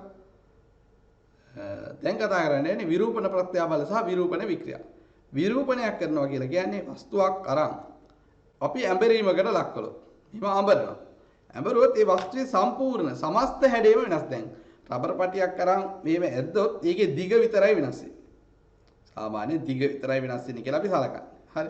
එතකොට එක පැත්තකට විතරයි. දැන් විරූපණය මේක ඇඹරුවොත් එහෙම මේකේ සමස්ත හැඩයම වෙනස් වෙනවා. සමස්ත අණු මුළු ඔක්කොම අණු මේ හැඩේ වෙනස් වීමට දායක වෙනවා. අන්න ඒක තමයි විරූපණයක් නැත්නම් ව්‍යාකෘතියක් කියලා අපි කියන්නේ. පැහැදිලි. එතකොට යම් අක්ෂයක් වටා ඇඹරීමකට ලක් කළාම වස්තුවේ මූලික හැඩේ සමස්තයක් ලෙස වෙනස් වීම. ඒකට අපි කියනවා විරූපණය වීම සහ ව්‍යාකෘතිය නැත්තම්. පැහැදිලිද? එතකොට විරූපණ ප්‍රත්‍යාබලය කියලා කියන්නේ මේ වෙනස් කිරීමට යොදන බලය ඒ වෙනස් බලයේදු පෘෂ්ඨ වර්ග ඵලයෙන් ස්පර්ශ පෘෂ්ඨ වර්ග ඵලයෙන් බෙදුවාම අන්න ඒකට අපි කියන විරූපණ ප්‍රත්‍යාබලය කියලා. දැන් මම මේ තියලා තියෙන මේ ගණකයක් දින වස්තුවක මෙන්න මේ ඉහළ පෘෂ්ඨයට ස්පර්ශීයව මෙහෙම බලයක් යොදලා. මේ තියෙන්නේ මෙතන යොදලා ඒ බලය. ඒතකොට මෙන්න මේ යොදපු බලය මේ ස්පර්ශීය පෘෂ්ඨ වර්ග ඵලය. දැන් කලින් අපි ගත්තේ ලම්බක පෘෂ්ඨ වර්ග ඵලය. මෙතනදී විරූපණයේදී ගන්න අපි ස්පර්ශ පෘෂ්ඨ වර්ග ඵලය. ඒතකොට මෙයා මෙන්න මේ අක්ෂය වටා කෝණික විස්ථාපනයක් තමයි සිදු කරලා තියෙන්නේ. පැහැදිලිද? අන්නේ ස්පර්ශ පෘෂ්ඨ වර්ග ඵලයෙන් මේක බෙදුවා මේකට අපි කියනවා විරූපණ ප්‍රත්‍යාබලය කියලා. ඒ කියන්නේ බලය බෙදීම ස්පර්ශ පෘෂ්ඨ වර්ග ඵලය. તો විරූපණ වික්‍රියාව කියලා කියන්නේ මෙන්න මේ ඇඹරෙන කෝණයට. කියන්නේ විරූපණ ප්‍රත්‍යාබලයක් යටතේ යම් අක්ෂයක් වටා ඒ පද්ධතිය නැත්නම් ඒ වස්තුව ඇඹරීමට ලක්වන සාපේක්ෂ කෝණික විස්ථාපනය නැත්නම් ඇඹරීමට ලක්වන කෝණයට අපි කියනවා විරූපණ වික්‍රියාව කියලා. එතකොට මේ විරූපණ වික්‍රියාව විරූපණ ප්‍රත්‍යාබලයට දරන අනුපාතයට අන්න ඔය විරූපණ ප්‍රත්‍යාබලයේ බෙදනවා විරූපණ වික්‍රියාවේ මේ කෝණය අපිට හොයාගන්න පුළුවන් මේකේ තියෙන ජ්‍යාමිතිය බලන්න ඩෙල්ටා x බෙදීම මේක tan θ කිව්වොත් ඩෙල්ටා x බෙදීම මේ l කියන සංරාජකයට සමානයි. ඒකෙන් θ ගන්න පුළුවන් කුඩා මේ අපි දැන් මෙහෙම මම ලොකුවට ඇඳලා සාමාන්‍ය ඉතා කුඩා විරූපණයක් වෙන්නේ. ඒතකොට මේ කුඩා කෝණ සඳහා අපිට ඕන ලියන්න පුළුවන් කුඩා කෝණ සඳහා සැලකුවොත් එහෙම සාමාන්‍යයෙන් tan θ ආසන්න වශයෙන් θ ආගයට රේඩියන් වලින් ගත්තාම සමානයි. මේ ප්‍රස්ථාරයට එක ඩෙල්ටා x ට l ට සමානයි. ඉතින් විරූපණ වික්‍රියාව tan θ කියලා ලියලා ඩෙල්ටා x ට l කියලා ලියන්නත් පුළුවන් වුණා. එතකොට විරූපණ වික්‍රියාව විරූපණ ප්‍රත්‍යාබලය ඒක අනුපාතයට අපි කියනවා දෘಢතා මාපාංකය කියන්නේ ප්‍රත්‍යස්ථතා මාපාංකය වගේ දෘಢතා මාපාංකය විරූපණ ප්‍රත්‍යාබලයේ විරූපණ වික්‍රියාවට දරන අනුපාතය. දෘঢ়තා මාපාංකය සමාන වෙනවා. එතකොට විරූපණ ප්‍රත්‍යාබලයේ බෙදීම විරූපණ වික්‍රියාවට. මං හිතන්නේ දුර පුතාලට කිව්ව කරුණු පැහැදිලි වෙයි. මේ ගැන මේ දෘಢතා මාපාංකය ගැන ගණනය කිරීම සම්බන්ධව කරන්නේ නැහැ. නිකන් සාමාන්‍ය වෙන ඇඩේ වෙනස් වීම. මීට අමතරව අපි දන්නවා දැන් වස්තුවක් වායු හරි ද්‍රව මත හරි එහෙම බලයක් යදුවාම මේකේ පීඩනය වෙනස් වෙනවා. පීඩන වෙනසක් වෙනවා. ඒ වගේම පරිමාව පීඩනයක් යදුවාම පරිමාව වෙනස් වීමක් වෙනවා. අනේ පීඩනය පරිමාව වෙනස් වීමට දරන අනුපාතය ගත්තත් ඒකට අපි කියනවා නිකර මාපාංකය කියලා. ඒවත් ගොඩක් වෙලාවට දෙන්නේ ද්‍රව සහ වායු සම්බන්ධව විතරයි. පැහැදිලි මේ පාඩමේ ඉස්සරහට තව තියෙනවා. ඔයාලගේ සිලබස් එකේ තම විශේෂ නිර්දේශයේ අඩංගු ඔය කියපු කොටස් ටික තමයි මම කියලා දුන්නේ. අපි පොඩි උදාහරණයකුත් බලමු. මෙතනදී උදාහරණයේ ප්‍රශ්නේ තියෙන්නේ මේ ප්‍රස්ථාරයේ පෙන්නලා තියෙනවාට A B C D කියලා ද්‍රව්‍ය හතරක්. ඒ සඳහා ආතන්න ප්‍රත්‍යාබලය හා වික්‍රියා වෙනස් වෙන හැටි දීලා තියෙන්නේ. මේකේ පළවෙනි කොටසින් අහනවා A B C D ද්‍රව්‍යයන් තන්‍ය හා බංගුර ලෙස වෙන් කර දක්වන්න කියලා. අපි ප්‍රස්ථාරයේ දිහා බලලා කොහොමද ඒක වෙන් කරන්නේ කියන එක බලමු. ඊළඟට අහනවා තන්‍ය හා බංගුර ද්‍රව්‍ය සඳහා උදාහරණ දෙක පැකින් දෙන්න කියලා. මතකද කියලා බලන්න. පොඩ්ඩක් ඉක්මනට ලියා ගන්න බලන්න.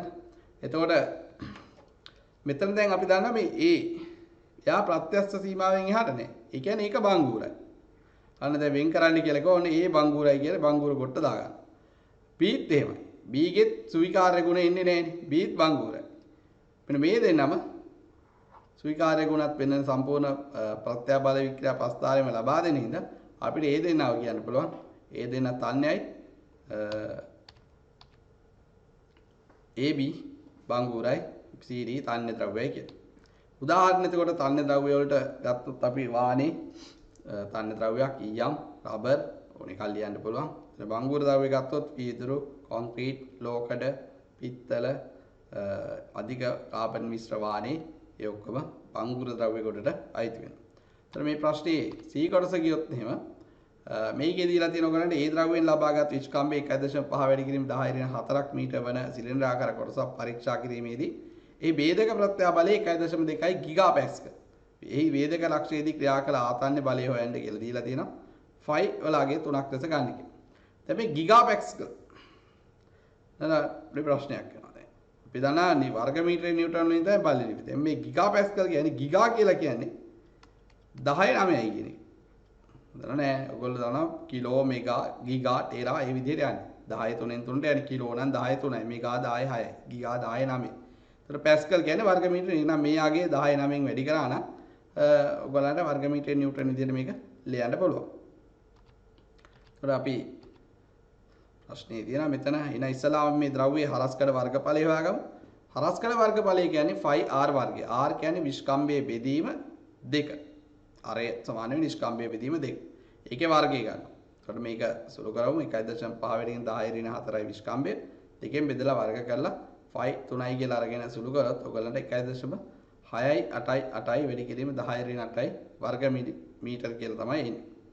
ඊට පස්සේ අපි ආතන්‍ය බලය සමාන වෙනවා. ඒ කියන්නේ ආතන්‍ය බලය කියන්නේ ප්‍රත්‍යාබලය කියලා කියන්නේ බලය බෙදීම වර්ගඵලය. එහෙනම් බලය සමාන වෙනවා ප්‍රත්‍යාබලය වැඩි කිරීම වර්ගඵලයට. ඒතකොට වේදක ප්‍රත්‍යාබලය දීලා තිබ්බ 1.2 ගිගාපැස්කල් ඉතින් 10 9යි වැඩි කිරීම වර්ගඵලය අපි උඩින් ගණනය කරපු වගේ. ඒතකොට මෙතන සුළු කරාම කොලඳ මේ බලය 20.25 නිව්ටන් කියලා ලියා ගන්න පුළුවන්. ඊටාම ලේසි ප්‍රශ්න. නමුත් මේ සංකල්පයයි වැදගත් වෙන්නේ. තව උදාහරණයක් බලමු. මෙන්න මේ A සම්බන්ධව තියෙන්නේ. නමුත් මේක වෙනස් ප්‍රශ්නයක්. ABCD ද්‍රව්‍ය හතරක් සදා ආතන්‍ය බලයේ ආතන්‍ය වික්‍රියාව අතර අවස්ථා රූපයේ දීලා තියෙනවා. මේ ABC ද්‍රව්‍ය වෙන්න පුළුවන් මොනවද කියන එක මෙන්න මේ උත්තර හතරක් ඔයගලන්ට පහක් දීලා තියෙනවා. දැන් A කියන්නේ බංගුර ද්‍රව්‍යයක්. A සාමාන්‍යයෙන් වෙන්න පුළුවන්. ඒකේ පොඩිවත් ප්‍රත්‍යස්ත ගුණයක් නැහැ. එයා සමානුපාතික සීමාවෙන් කැඩලා තියෙනවා. ඒක සාමාන්‍යයෙන් අපිට ගත්තා වීදුරු වගේ වෙන්න පුළුවන්. මොකද අපි දන්නා වීදුරු වල එහෙම ලොකුවට නැහැ ඉක්මනට එකපාර කල් යනවා. දැන් B ගත්තොත් එහෙම පිටේ පොඩි ප්‍රත්‍යස්ත ගුණයකුත් තියෙනවා. ඒතකොට මෙතන මේ රූප තියෙන ද්‍රව්‍ය වලින් B ගත්තොත් B කොන්ක්‍රීට් වගේ වෙන්න පුළුවන්. දැන් C ගත්තොත් එහෙම එයා තඹ වානි වගේ ඉහළ තන්න ගුණ තියෙන තන්න ද්‍රව්‍යයක් වෙන්න පුළුවන්. ඊට පස්සේ D ගත්තොත් Dව තමයි අඳුර ගන්න ඕනේ. ඒ කියන්නේ රබර් කියන ගන්න පුළුවන් හේතුව කුඩා ප්‍රත්‍යාබලයකට විශාල වික්‍රියාවක් වෙන්නලා තියෙනවා. කුඩා ප්‍රත්‍යාබලයේ විශාල වික්‍රියාවන් පෙන්වන්නේ රබර් වගේ ගොඩක් හොඳට ඇදෙන වඩා ප්‍රත්‍යස්ත ද්‍රව්‍ය. ඒකට මේකට පිළිතුර විදිහට වීදුරු කොන්ක්‍රීට් ABCD පිළිවෙලින් අහන්නේ A වීදුරු වෙන්න පුළුවන්. B කොන්ක්‍රීට් D C තඹ සහ D රබර්. ඒ හතරවෙනි පිළිතුර අපිට මේකට විසඳුම විදිහට ලියන්න පුළුවන්. අපි තව උදාහරණයක් බලමු. මෙතන දීලා තියෙන ඕගලන්ට කැටපෝලයකින් විදින අවස්ථාවක්. හරස්කඩ වර්ගඵලය මිලිමීටර 10ක් වන වර්ග මිලිමීටර 10ක් වන කැටපෝලයක් දිග 10යි. ඒ වගේ සමාන්තර රබර් තන්තු දෙකකින් කැටපෝලය සමන්විත වෙනවා. ඒක මේ කැටපෝලයේ මේ සෙන්ටිමීටර් 5ක් ඇදලා අතෑරියාම ස්කන්ධයේ ග්‍රෑම් 100ක් වන ගල් කැටයක් සිරස්ස මිලිමීටර 25ක් උසට විසි කරන්න පුළුවන් රබර් පටියේ අම්මා පාංකය කොච්චරද කියලා අහන්නේ. අපි මේ ප්‍රශ්නේ මේ විදිහට වැඩි විස්තර කිරීමක් කළොත් එතකොට කැටපෝලේ දැන් මෙතන ඇද්ද ගමන් වෙන්නේ රබර් පටිය ඇද්දාම ඒ තුළ ප්‍රත්‍යස්ත විභව ශක්තියක් ගබඩා වෙනවා. අතෑරියාම මේ ප්‍රත්‍යස්ත විභව ශක්තිය අඩු වෙනවා. අඩු වෙලා මේක උඩ යනවා කියන්නේ ගුරුත්වාකර්ෂණ විභව ශක්තිය වැඩි වෙනවා. එහෙනම් මෙතනදී වෙන ශක්ති පරිණාමණය තමයි මේ රබර් පටියේ කැටපෝලේ ගබඩා වෙලා තිබ්බ ප්‍රත්‍යස්ත විභව ශක්තිය ගුරුත්වාකර්ෂණ විභව ශක්තිය බවට පරිවර්තනය වීම. එහෙනම් ශක්ති හානියක් මේකේ සිද්ධ වෙන්න විදියක් නැහැ කියලා අපි උපකල්පනය කරොත් අපිට කියන්න පුළුවන් අර ප්‍රත්‍යස්ත විභව ශක්තිය අඩුවීම ගුරුත්වාකර්ෂණ විභව ශක්තිය වැඩි වීමට සමානයි කියලා. ඉතින් ප්‍රත්‍යස්ත විභව ශක්තියට සමීකරණය ගුරුත්වාකර්ෂණ විභව ශක්තිය සමීකරණයයි අරන් ඒ දෙක සමාන කරලා අපිට ඔය කියන්නේ අම්මා පාංකේ හොයන්න පුළුවන්. මොකද ප්‍රත්‍යස්ත විභව ශක්තිය යම් ආපාංකයෙන් ලියන ආකාරය අපි මීට පොඩි වීඩියෝවකට කලින් විස්තර කරා. පැහැදිලිද? එතකොට මෙතන පොඩි ප්‍රශ්නයක් තියෙනවා. මෙතන දැන් තන්තු දෙකක් තියෙනවා. එතකොට අපි එක තන්තුවකට විභව ශක්තිය ලියලා ඒක දෙකෙන් වැඩි කරන්න ඕනේ. දෙකෙන් ගුණ කරන්න ඕනේ තන්තු දෙකටම අවශ්‍ය විභව ශක්තිය ගන්න. ඉතින් බලමු මේකේ මේ E සමානයි AY E වර්ගයේ බෙදීම 2L කියන්නේ ප්‍රත්‍යස්ත විභව ශක්තිය ලියන සමීකරණය. විභව ශක්තිය සාමාන්‍ය ගුරුත්වාකර්ෂණ විභව ශක්තිය mgh ප්‍රමාණයි. දැන් මේ දීලා තියෙන ඔයගලන්ට දත්ත ටික අපි පොඩ්ඩක් බැලුවොත් ඉස්සලාම හරස්කඩ වර්ගඵලයේ දීලා තියෙන වර්ග මිලිමීටර වලින් මම මේක වර්ග මීටර කරලා ලියා ගන්නවා 10 ඍණ 6න් වැඩි කරලා. ඊගොන් දිග 10 ඍණ 2කින් වැඩි කරලා මීටර වලින් ලියා ගන්නවා සෙන්ටිමීටර 10. එතකොට විතතිය සෙන්ටිමීටර 5 කියන එක 10 ඍණ 2කින් වැඩි කරලා මීටර වලින් ලියා ගන්නවා. ස්කන්ධය ග්‍රෑම් 100 කියන එක 10 ඍණ 3න් වැඩි කරලා කිලෝග්‍රෑම් වලින් ලියා ගන්නවා. ඒ වගේම උස මීටර 25යි ඒක SI එකකින්මයි දීලා තියෙන්නේ ගුරුත්වත්වනේ තප්පරයට තප්පර වර්ගයට මීටර 10ක් විදියට ගන්න. අනේ නම් එක් රබර් පටියක ගබඩා වෙන ප්‍රත්‍යස්ථ විභව ශක්තිය අපිට ලියන්න පුළුවන් E1 කියලා ගත්තොත් AYE වර්ගයේ බෙදීම 2L කියලා. ඒවා රබර් පටි දෙකේම විභව ශක්තිය ඔක දෙකෙන් වැඩි කරලා ලියනවා. ගුරුත්වාකර්ෂණ විභව ශක්තිය සමාන වෙනවා mgh ට. එහෙනම් ශක්ති හානියක් උනේ නැත්නම් මේ ප්‍රත්‍යස්ථ විභව ශක්තිය ගුරුත්වාකර්ෂණ විභව ශක්තියට සමාන කරලා කියන්නේ ගුරුත්වාකර්ෂණ විභව ශක්තිය වැඩි වීම ප්‍රත්‍යස්ථ විභව ශක්තිය අඩු වීමට සමාන වෙන්න ඕනේ. අනේ යනවා අපිට මේක mgh සමානයි AYE වර්ගයේ බෙදීම L කියලා ලියන්න පුළුවන්. එතනින් අපිට y යුක්ත කරගෙන මේ කලින් අර ලියපු දත්ත ටික මේකට ආදේශ කරලා යම් මාපාංකයක් ලියන්න පුළුවන්. එක වැඩි කිරීම 18යි කියලා. අර වගුවට අනුව කවුරු හරි එවුවොත් මේ රබර් පටි මේ ද්‍රව්‍ය මොනක්ද කියලා ඒ වගුව දිහා බලලා මේකේ ද්‍රව්‍ය මොකක්ද කියන එක යම් මාපාංකයක් අනුව කියන්න පුළුවන්.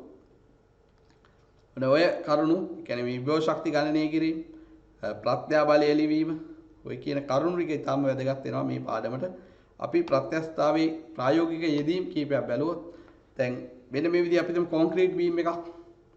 ඒතර කොන්ක්‍රීට් නිකම්මයි කොන්ක්‍රීට් බීම් එකක් බීම් කියලා කියන්නේ මේ සිංහලෙන් කියන්නේ තලාද කියලා. කොන්ක්‍රීට් තලාදයක් මත විශාල භාරයක් පැටවුවොත් එහෙම මේ කොන්ක්‍රීට් තලාදේ බීම් එක නැමෙන්න පටන් ගන්නවා. ඒක නැමිලා මෙන්න මේ විදිහට හරියට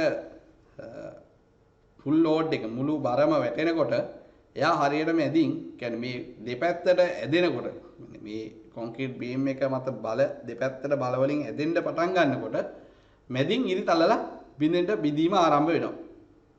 හැබැයි අපි මේ කොන්ක්‍රීට් බීම් එක හදනකොට මේක මැදට යකඩ වාණේ කම්බියක් දාලා තිබ්බොත් වාණේ දණ්ඩක් දාලා තිබ්බොත් අනේ වාණේ දණ්ඩේ තියෙන ප්‍රත්‍යස්ත ගුණ එනවා මේ කොන්ක්‍රීට් බීම් එක. එතකොට මේ කොන්ක්‍රීට් අණු කම්බියත් එක්ක එකිනෙකට බැඳෙනවා.